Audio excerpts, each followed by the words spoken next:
I love the word entrepreneur, but through YouTube and all these young people that have stolen that word and claimed it as their own because they make a TikTok, I was like, no, I'm not an entrepreneur. It's a dirty word. Yeah. I'm a visionary specialist. I don't know. Yeah. Which sounds prideful, but like, I wanted something that sounded a little bit more dedicated. Welcome to The Roll Call, the podcast where we dive into the roles that define us. I'm your host, John Glahn. On each episode, we explore the journeys of people discovering their true roles in life, business, and beyond. Get ready for inspiring conversations about finding purpose and authenticity. Let's roll the roll call. Welcome, everyone. I'm John Glahn. I have Joe Savalle with me.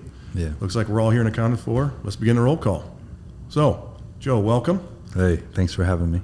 Happy to have you here. I know we've become fast friends we're in a CEO peer group called Vistage. Yeah. And I was just so compelled with your story, with what the amazing impact you're having in this world. And I thought, who better to come on and talk about all the roles that we play in life, real or imaginary, as entrepreneurs. I know we talked about a little bit, sometimes you don't fashion yourself an entrepreneur, but you've done some amazing things. So let's get started. What are you doing now? What are you doing now? Right now, I guess by title, I'm the founder and executive director of a Michigan nonprofit called Love for a Child. And we help kids, man. That's cute. Let's go. Tell me what, this is an amazing for everyone. This is a message and story that everyone needs to hear and resonate with and start figuring out how they can help. So what is what really is Love for a Child, and how you got there? Yeah, man. So Love for a Child is a charity by normal terms, but it's an intentional purpose for kids in the foster care system here in Michigan. And we help kids who have been traumatized by abuse, abandonment, neglect. Michigan gets a bad rap for foster care in general. But what makes us kind of a difference maker in the space is that we provide these camps and these mentorship experiences for kids who are so severely overlooked that, in less of better words, most people wouldn't want to adopt them. And so we've tailored a program that finds these overlooked children and we bring them in as our family and we make them our own for years. What I was amazed at is how laser focused, because it's really broad for you to say that. Yeah. I'll be honest, right? And I know you know this, right? You name how many large organizations that probably profess to say what you just said. But you go a little deeper. Yeah. You're very, very specific, and I want you to go there on who you're trying to help. Sure. Yeah, so for lack of time here, there's 15,000 kids in Michigan's foster system. We're the 5th worst state in the country for how these kids get attention, resources, programming, you name it. But there's less than 1,000 kids in Michigan who fall into these categories that nobody wants them. Those two categories often can be kind of looked at as children affected by abuse who have lived in 10 homes or more before they even see the age of 10 years old. Or doctor representation and documentation that would suggest that kids have been a molestation, rape, or sexual abuse survivor by 5 or more adults before they see the age of 10. So you take these two categories, you hold them in the air, pick either one of them, it's about 90% likely, because of this baggage that they carry, the average American family or citizen would never want to adopt them because they're not willing to adopt their story with that child. And so those are the specific kids that we really pursue because, frankly, they don't got nothing and we're trying to give them everything. And it's hard for me to even hold back tears each and every time. Yep. You say that, right? And I'll bring it into a business context, right? People say the riches are in the niches, right? That's you're right. Laser focused down, and you do it. I would never dream that there is a single person that fits that profile. Zero clue that anyone would ever even fit that profile, and there's more than 1,000 in just Michigan. Right. Everyone, let that sink in, right? And the impact of potentially what their life would be like, or is like, Yeah. Beyond these transformative years. Right. And that it is incredible what kind of impact. So what does it look like? Yeah. What do you do to impact those children? Yeah, so, we kind of call it the reverse Super Bowl. In the summer, we put on these 4-week-long summer camp experiences where each camp hand selects 40 children, so 160 total. And this year, we have a little over 300 volunteers that we trauma train and inform so that they can legally work with these kids. And so in a matter of a couple-week period in the middle of a beautiful Great Lakes summer here in Michigan, 160 kids scatter across our state to these different lake-bound campgrounds where they are being given this intentional program that we've created at Love for a Child that just lets them be kids for a week, wins over their hearts, allows them to feel safety, seen, and all of the magic that you can give them in that awe and wonder experience. And then the real work begins, because at the end of the week, when you've earned their trust and you've earned their sight, then we enroll them into a mentorship program. And what I'll brag about, which I often hate to use that word, is right now we're the only charity in Michigan that has the credentials to actually serve those children in their homes. And people are like, oh, that's good, Joe, that's great, that's really nice you do that. But what they're not seeing is the kids that come into our program, they live in 1 to 3 homes minimally every 12 months. So if a child is living in city A and goes to city B and then city C and there's hundreds of miles in between, we have made a commitment to follow those children from home to home, city to city. And that's why we call it the traveling family, because where most people see them as overlooked and are giving them up, we're actually making them our focus and chasing them down. Because they could be forgotten. They already are. Right. Yeah. Right. And we're talking just Michigan here. Yeah, we ain't even talking LA, New York, Texas, big states. We're little brother, but in a very gross way, we're right there with them. Absolutely. No, your impact is exponential, probably in comparison, right? Yeah. Yep. They have quantity and you've got the quality. Yeah, not to be cliche, but I do not care to be the largest charity in Michigan. Yeah. We might not have the deepest pockets financially, but I would dare someone to challenge us on the intentionality of our program, because we ain't giving out backpacks with crayons in it. Not that there's anything wrong with that. Right. That's a good little gift for kids to get, but you ask one of our foster parents, do you need a backpack with crayons in it? They're like, hey, we've been given that 300 times. We don't need that. Right. And so we give them a program that is free, that is intentionalized, that is magic, and gives them the feeling, meaning the family, that they are taken care of. That's what they want. The resources that they were promised at the start and were never given, we're coming in as a charity and saying, we got you. I'd almost like to even find a better word than charity, because it is not. It is so much more. Yeah. And that's just because it's hit my ear in a way that's like, no, this is, just an immense impact. Right. So, and I know you've grown this. You started this how long ago? It formally started in 2009, but 2012 was kind of really when we got our feet under our ground. And that's when did you actually leave the real corporate world to come do it? I wasn't blessed to leave the corporate world until about 2018. Yeah. So there were some years in between there where I was working my rear end off to make this my thing. Yeah. And you can say ass too. It's okay. Ass. There you go. Fair. So how about what kind of roles have you seen shift for you through that time? Right. Yeah. Like actual job roles. Yeah. Who are you being? Who do you have to show up as during the day, at night? I don't know. You've got family, and so how is that all involved? In the corporate world, obviously, it was easy just to be a number and another email handle and show up to a cubicle and do my 9 to 5. And when I left, punch card goes into the box and see you at work tomorrow. I used to complain about that lifestyle. That was easy. Now I'm a husband, a father, I have 2 children of my own, executive director of this organization that has a small employee staff, but 300 volunteers who are an extension of our family. And so now the role looks more like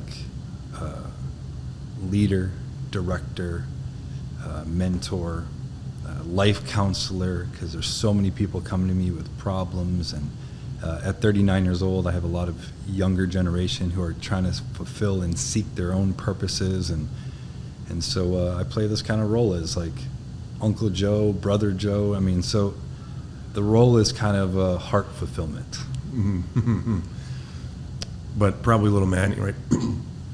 It was you and your wife, Yeah. pre-18, working a job and doing these amazing things. So Yeah. there wasn't a hat or a role you didn't have in the business, No. right? No, I mean, I actually just had this conversation last night with one of our volunteers. He came over to have a coffee and chat and just talk life. And he was asking me how I got started. And I said, hey, back in 2018, this was, I hate to use the word side hustle because, it's just a weird term, but I would go to work 9 to 5, and then from 6 to 10, I would work on the charity stuff, how to grow it. I would go work with kids. I would host a program at a church, never got paid $1. And then 2018 hit.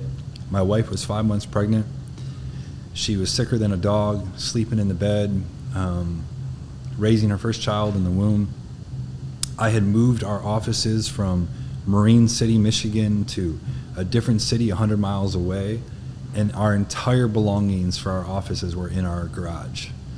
Summer day in Michigan, it's 90 degrees, it's humid, and I'm working in the garage. That's all I got.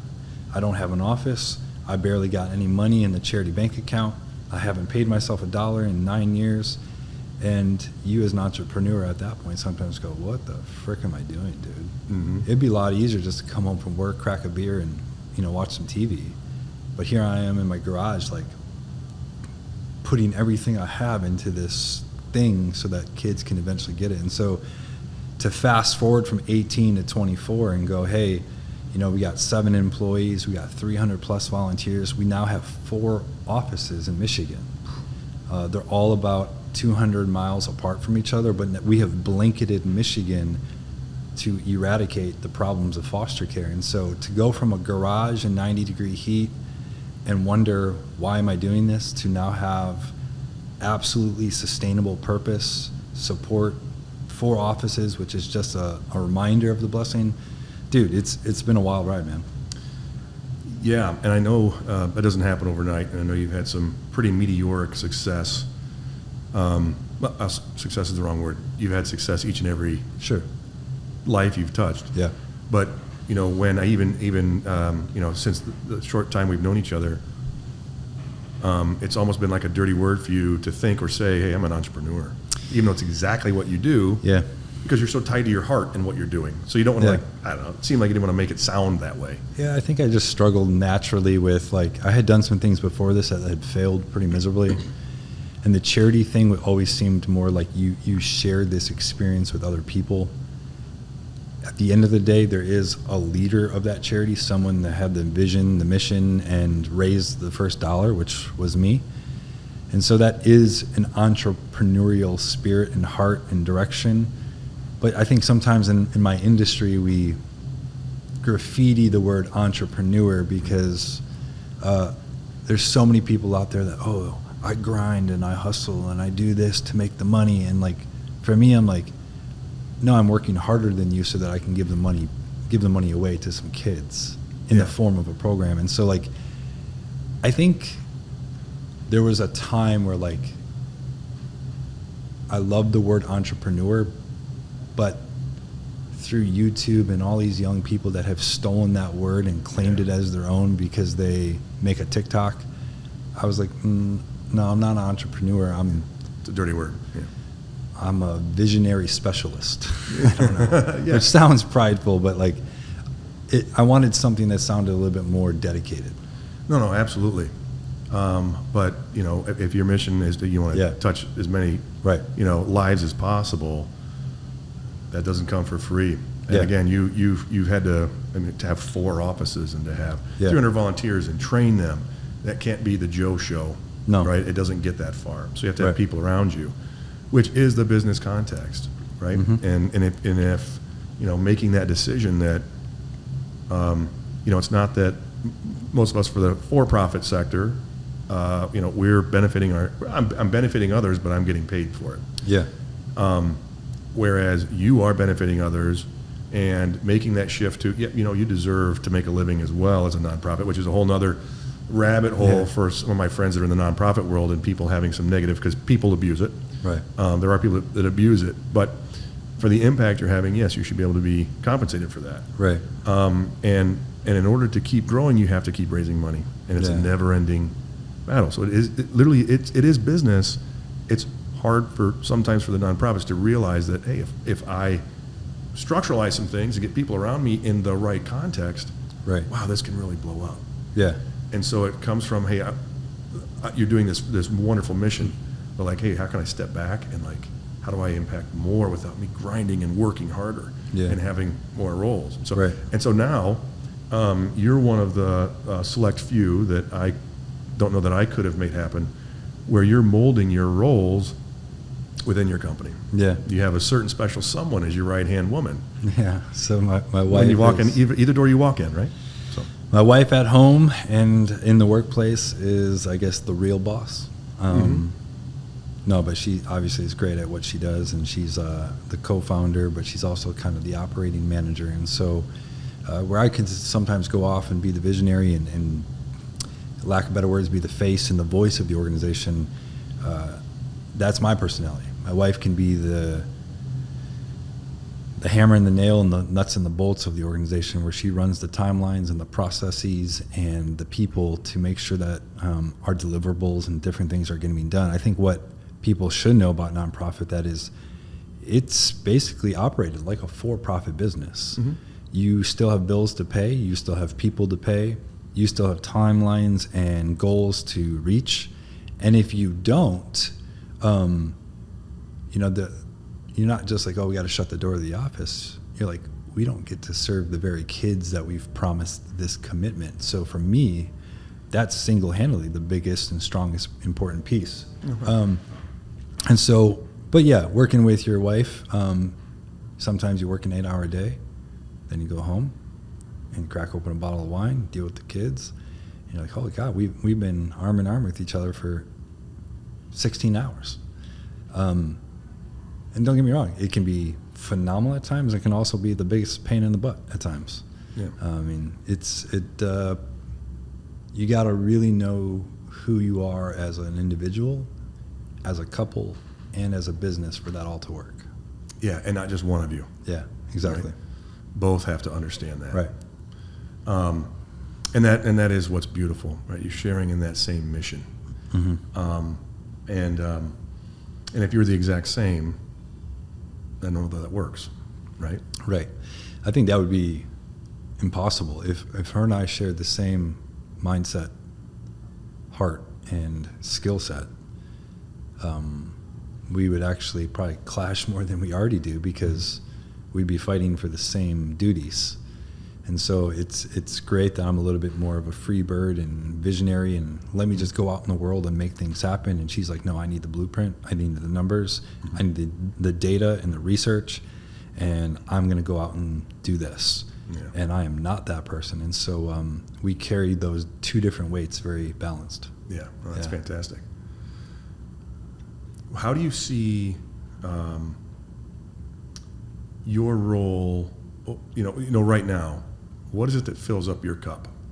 Yeah. When you're, aside from the kids, in your role in your day-to-day, right, what is it that just like, it doesn't drain your energy, you get up for it, and you're on it? Easy. Some form of public speaking or sharing the story. Seemed like maybe an obvious answer, but I've been blessed that I love public speaking. Mm. Not to be misconstrued with, oh, you go to conferences and you speak on these large stages under the lights. To me, whether you're speaking to somebody one-on-one at Starbucks, kneecap to kneecap like we're doing today, or you're in front of a crowd of 1,000 sharing the story, you have to be able to share the intentionality, the story, and the heart of the mission, the same demeanor. And I've actually learned that over time, whereas sometimes in front of business owners, corporations, I would try to alter what I do to make stronger impact, play the part a little bit stronger. And it didn't always work. And so sometimes people ask me, well, hey, God, you just spoke to all these CEOs in this big room, and like, weren't you nervous? I'm like, well, no, I spoke to them yesterday. Today I spoke to a 16-year-old at Starbucks, but I actually gave them the same exact content, because authenticity always wins. And if I'm sharing the story for the true value of what it is, and so that is the part that when I get opportunities to share what we do, who it's for, and the outcomes of what we're doing, I mean, that wins me over every single time. It completely throws a spark plug back into the fire and just ignites me, because it's a reminder of why we do it, why we started it. Sometimes you can get lost in being behind your desk and answering the emails and crunching the numbers and paying the bills. Some people, they love that part. Hey, that's not me. So I love being able to be the voice. No, that's fantastic. And the power of that is having people, surrounding yourself with people that allow you to do that and celebrate it.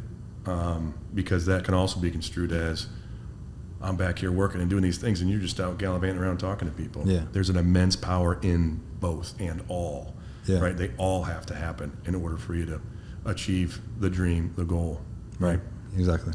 So, and same thing with a nonprofit, or, with business, right? We have to get revenue, to keep people floating, most people are trying to bring profit home. They're trying to do some good work. Right. But on your side, like you said, if you fail bringing in the revenue, it's not just, oh, shame me, I've got to worry about my mortgage. You carry a whole different set of stress. It's like a double. Right? Most of us as entrepreneurs, we do stress in those times, right? It's all about how we manage the numbers, and we take that on our shoulders. Other people in the organization don't understand what kind of weight that brings. Right. And that's just in a world that's worried about ourselves. Right. And then take that and say, now you've got the weight of 160 plus your volunteers and everything else on your shoulders. Yeah. Yeah, I mean, I had a conversation earlier this week with one of our volunteers who said, like, hey, I'm a nurse. I go to work all year long. I get trampled on in hospitals. I get disrespected. I work long shifts. I go home. And as much as I wanted to be a nurse, I dread waking up and actually having to go back to the hospital every day. But like, there's this 1 week of my year where I don't even have to be that person. I get to go to this camp called Love for a Child, be a kid again. It ignites my purpose, and it kind of gives me a fuel tank to go back out into the real world and share about the mission and share about who I am and share about this thing I'm a part of.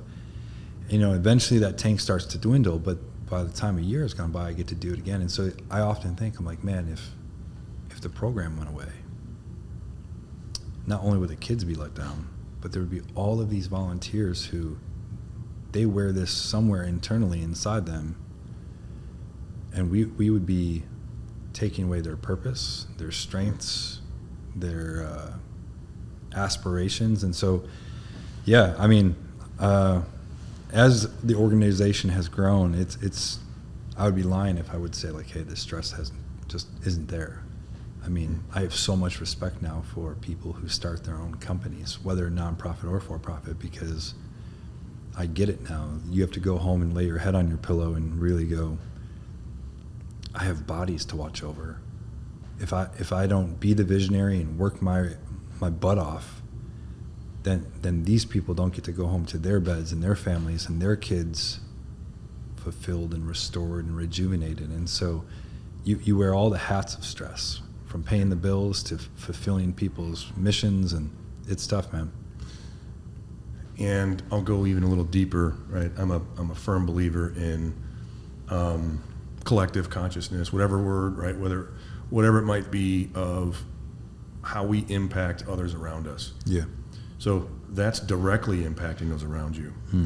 But it's also those kids and who they become as human beings and show up in the world. Again, I don't even want to talk about what would happen when you don't interject in their life. but how positively you affect them, which then, I'm also a firm believer that we project onto others as we are ourselves. Right. And so collectively, the conscious, it's an unfathomable number if you really think about, one, those kids and who they're going to and the children they may have and how they show up for those children. And again, it's generational, right? If you really think through that. And then it's the volunteers, right? Those 300. The example you mentioned, right? If she goes back to her job on that following Monday with that exuberance and that sense of purpose, how is she affecting the sick and those that are around her? Right. So she's collectively touching 100 people, Right. times 300, right? And so, and every message that you share and talk about, right? I've seen you speak, and sitting here, right? First when I hear you speak, when I hear the story, right? You're like, I'm in, the shame falls in. You're like, you're thinking of all the negative and bad things. Then you realize the good you're doing, and now I'm uplifted. And then when I go have a conversation with someone, I'm sharing the story. And we all, you tend to move to a hopeful state, and then that translates to everyone you converse with. Yeah. So, so even your level, you're raising the tide of the universe.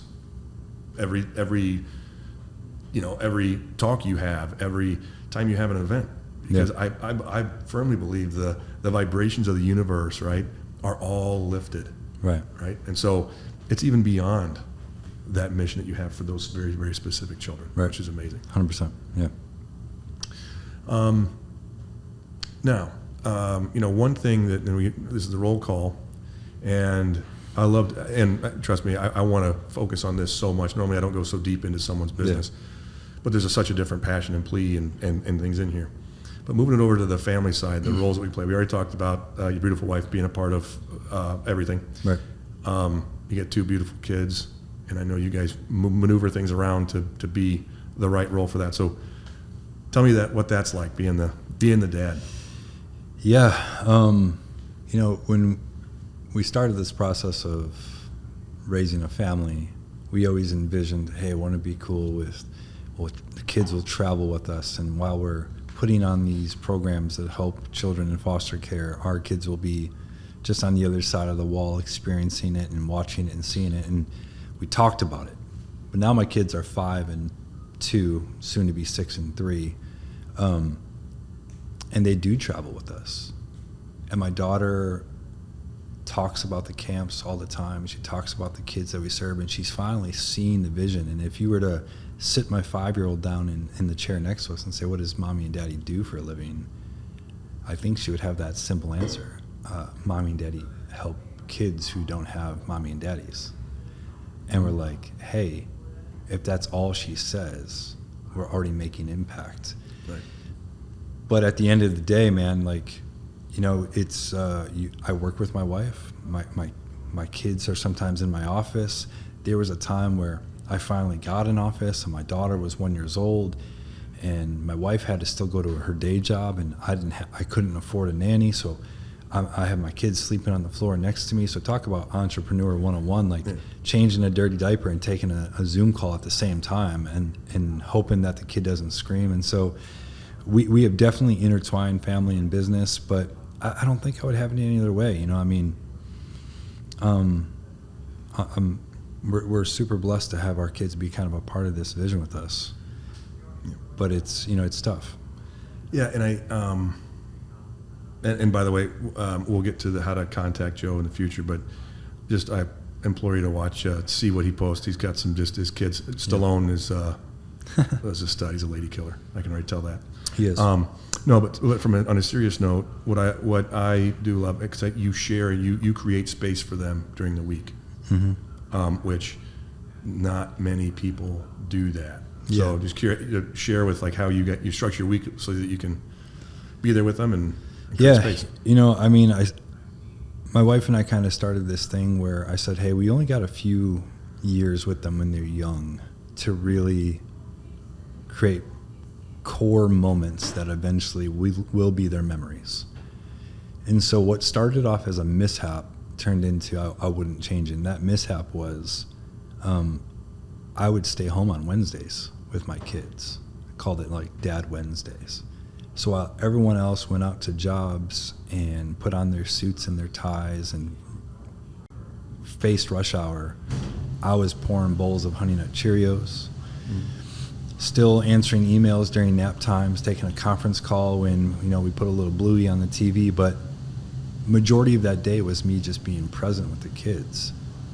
And to look back and say, hey, one day of every single week was focused on not looking at technology and looking at my kids, jumping into a pool or going sledding during the winter. And so that has been the one thing that I will never, ever regret, is that I made intentional times just to be with my kids so that they could experience life and be with their parents. And of course, they travel with us during work, but even to this day, we still find conscious time to be home during the week and be present as a family. And we come from kind of a strong Italian background, so like most families don't do this, but we have we have dinner Monday through Thursday together almost every single day at 4:30 p.m. People are like, you guys eat dinner at 4:30 p.m.? Yeah, we do. But our kids go to bed at 7:30. So I grew up saying, hey, if you weren't at the dinner table at 4:30, you were going to hear it from mom. And so we've kind of kept that tradition. And I would implore families to still do that too. I think we've gotten so lazy with that concept of, how's your day? Tell me something you've learned. Drink your milk. Yeah. Hey, finish your spaghetti before you go play your video game. So you can't buy back moments. Yeah, that's a nugget. And I'll tell you, and by the way, you taking that day to be present with your kids, work doesn't stop. No. Right? Not at all. Right? So you got to make up that time and or have people around you that can help and share in that and understand that. Right? And, I'll share too. My kids are older, and so activities, sports, and everything else dictate a lot of our schedule. Yeah. And I'll tell you, the times, like summertime now is great. Because now we are back in the routine, and my wife loves, she was an only child, so she loves having a full table of my 4 kids, right? And it is fun and amazing how much more connected we are when we don't have, because during school year, every night is scattered, 3 kids are doing something, right? And so finding that time when we can and holding it and cherishing it is fantastic. Yeah, if there's one thing that people learn about me, I'm a huge moments guy. Being present in the moment, because I wasn't that way my whole life. And now that I have kids and I work with kids, I realize that if you miss that opportunity, you could try to sell yourself on, you'll get it the second time it offers its opportunity. But many cases, that opportunity doesn't come a second time, and then you start to regret. I should have been more present. I should, what? Why was I looking down at my phone? Or why did I take that call for so long? And so we've been pushed as a society, as parents, as just individuals, that there's not enough time, so you got to keep moving, got to keep working, got to keep doing this. And that's anxiety and stress in itself. Yeah. And it serves no purpose. Yeah, it doesn't help anybody out. And so when everyone else is saying, I want to grind, you got to grind, honor the grind, I'm out there working, I'm making money, so that my family this, I'm like, I'm trying to grind as least as possible. Yeah. So that I can just be present. Well, Joe, how don't you need the money to do all that? If you put all your time, heart, and passion into how many commas you have in your bank account, let's be real, you're never going to be satisfied. Right. You're always going to be seeking the next zero. Are you seeking more time with your kids, more moments with your kids, more experience? Somebody once told me that you can't have a shared experience without defining the moments that exist within them. Mm-hmm. And if you actually ask that question to people, define the moments that changed your life. See the first 3 things that come out of their mouth. You'll learn about somebody's personality based on that. Right. Wow. That's a bomb. Maybe I should throw that into a podcast. Right. Oh, hey, real quick. I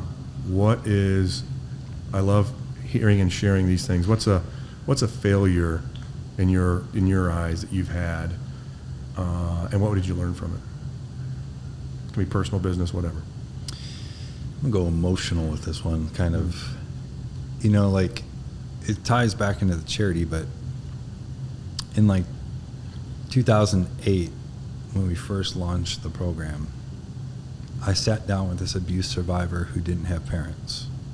And at the very end of our first week together, I sat down on this big boulder with him. And I was having this internal conversation of, man, I would love that. I would love this more if this was my job. If I woke up every day and got to be a kid and pursue dreams with helping these children.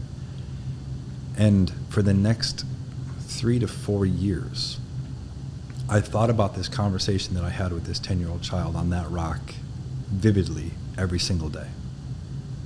And so what's the failure in the question you're asking? Is that I talked myself out of being good enough for 3 years. I actually sought opportunity everywhere I went. I Google searched charities that help kids, charities that do music for kids, and I tried to find every keyword possible, waiting for this golden nugget to pop up on my Google thread. It was never there. And then I think maybe somebody somewhere down the line was like, Joe, if you're searching for something so specific, like, and it doesn't exist, then why not create it? Take action. And I was like, dude, there's no way. That's not me. No one's ever respected me. My resume isn't strong enough. My bosses have never told me I'm good enough. There's no chance I'm leading an organization based on my track record. And so what's my biggest failure is the learning lesson and the failure were a 3-year period where I allowed fear and my own self-worth to have the best of me. And eventually I took the step, right, out of fear and said, I have no idea what the hell I'm doing, but I'm going to start a charity.